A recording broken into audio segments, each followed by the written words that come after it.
Shalom Bapak Ibu Saudara-saudara, selamat pagi. Hari ini kita akan merenungkan kebenaran firman Tuhan. Mari kita berdoa. Tuhan Yesus, kami bersyukur Tuhan buat kemurahan-Mu, buat kebaikan-Mu. Kami boleh menikmati pagi ini, kami boleh menikmati hari yang baru dalam pernyataan Tuhan. Tuhan Yesus, biarlah firman-Mu yang menguatkan kami, menolong kami untuk kami dapat dipimpin sepanjang hari ini oleh keyakinan dan iman yang besar sesuai dengan kasih karunia Allah dalam hidup kami. Terpujilah Tuhan. Roh Kudus pimpin kami, Roh Kudus tolong kami, biarlah kami dapat mengerti kebenaran firman Tuhan dan mengaplikasikan di dalam hidup kami. Dalam nama Tuhan Yesus, haleluya, amin. Bapak Ibu Saudara, firman Tuhan hari ini akan saya ambil dari Kitab Keluaran pasal 15 ayat 25 sampai dengan 27 atau 22 sampai 27 saya akan bacakan. Di Mara dan di Elim, Musa menyuruh orang Israel berangkat dari Laut Teberau, lalu mereka pergi ke padang gurun Syur.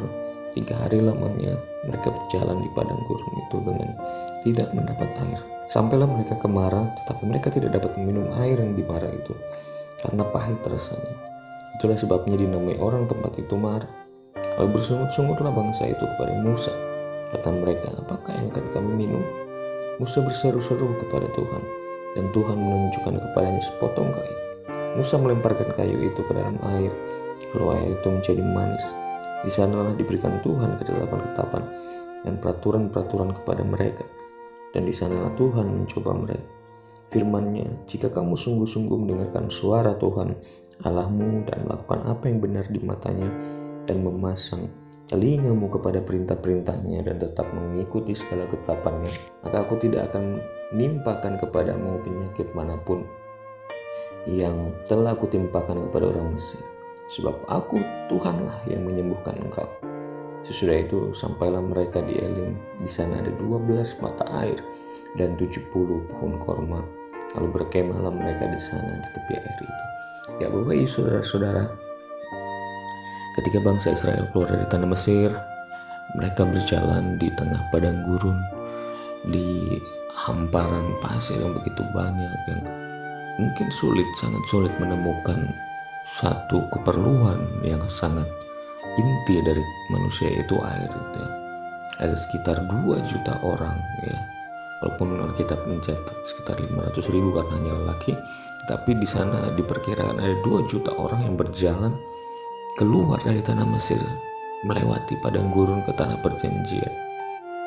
Bapak Ibu Saudara-saudara, ketika mereka berjalan, dikatakan di ayat yang pertama bahwa 3 hari lamanya mereka berjalan di padang gurun itu dengan tidak mendapat air.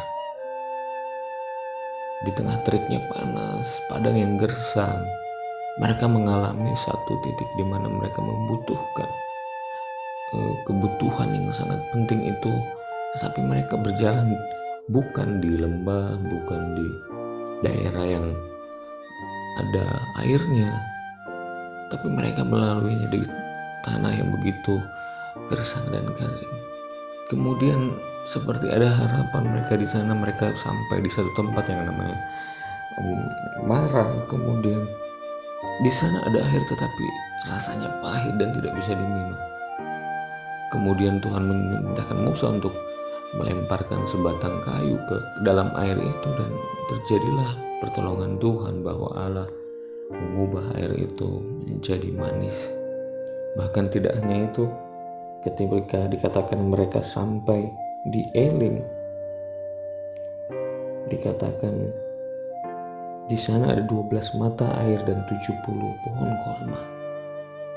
Allah tahu apa yang menjadi kebutuhan bangsa Israel pada saat itu. Mereka membutuhkan air, mereka juga membutuhkan asupan energi untuk mereka dapat berjalan. Dan Tuhan dikatakan memberikan 12 mata air dan juga 70 pohon korma. 12 mata air sama seperti jumlah ke-12 anak Yakub, dan Tuhan memelihara mereka. Mereka tidak berebut. Di tengah padang yang gersang, Tuhan menyatakan kasih setia-Nya. Mungkin sangat sulit berjalan di padang gurun yang panas sekali, tetapi Tuhan di sini menyediakan apa yang menjadi kebutuhan mereka. Ketika mereka butuh air, Tuhan sediakan ada 12 mata air, kemudian ada 70 pohon kurma. Ya, kita tahu kurma mempunyai nutrisi yang baik bagi tubuh karena rasanya agak manis dan itu memberikan kita kekuatan. Disinilah Tuhan menyatakan kebesarannya, memberikan mereka apa yang menjadi kebutuhan mereka. Ya Bapak Ibu Saudara-saudara, mungkin kita mengalami atau saat ini tengah berjalan di tengah keringnya entah perekonomian, keringnya kerohanian. Tetapi ingat yang pasti bahwa ketika kita berseru kepada Tuhan, Tuhan akan mendengarkan apa yang menjadi seruan kita, apa yang menjadi kebutuhan kita. Mungkin saat ini kita mengalami kekeringan secara perekonomian, tetapi percayalah, Tuhan akan menyediakan apa yang menjadi kebutuhan kita. Bahkan ketika kita mengalami kekeringan secara kerohanian, berserulah kepada Tuhan, dan Tuhan akan memuaskan kita dengan hasratnya, memberikan kita apa yang menjadi kebutuhan kita, memberikan apa yang menjadi sesuatu yang baik bagi kehidupan kita. Percayalah bahwa Allah akan menolong kita, akan menyertai kita dan memberkati kita.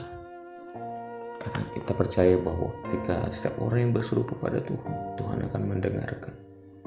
Katakan bahwa kalau kita meminta, Tuhan memberikan. Dan mari berdoa, apa yang menjadi kebutuhan saudara? Apakah kebutuhan akan perekonomian, kebutuhan dalam hal kerohanian? Berseru kepada Tuhan dan minta kepadanya, dan Tuhan akan memberikan kepada kita apa yang menjadi kebutuhan kita pada hari ini. Mungkin yang Tuhan berikan itu cukup untuk kita nikmati dan memuaskan hidup kita, tidak menjadikannya menjadi satu hal yang terus kita cari, tidak, tetapi apa yang menjadi kebutuhan kita dan itu cukup bagi kita, itu yang Tuhan sediakan bagi kita. Mari kita tundukkan kepala, kita berdoa. Tuhan Yesus, hari ini biarlah penyertaan-Mu dan kasih setia-Mu bagi kami. Dalam keadaan kering, dalam keadaan melalui tanah gersang, kami mau Tuhan terus mengalami pertolongan Tuhan. Tuhan menguatkan kami, Tuhan memberkati kami. Apa yang menjadi kebutuhan kami, Tuhan sediakan yang cukup bagi kami sepanjang hari ini. Terima kasih Bapa, kami bersyukur. Biarlah Engkau juga menyertai setiap jemaat-Mu yang mungkin ada yang bekerja, ada yang menikmati libur mereka. Biarlah Tuhan memberkati mereka dalam pekerjaan mereka, apa yang mereka perbuat Tuhan berhasil. Buat anak-anak sekolah, Tuhan berkati mereka juga, studi mereka diberkati oleh Tuhan.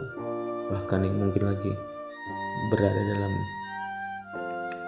masa liburan, Tuhan berikan mereka kesegaran jiwa, kesegaran rohani juga dan jasmani mereka, supaya mereka bisa terus mengandalkan Tuhan, terus berharap kepada Tuhan.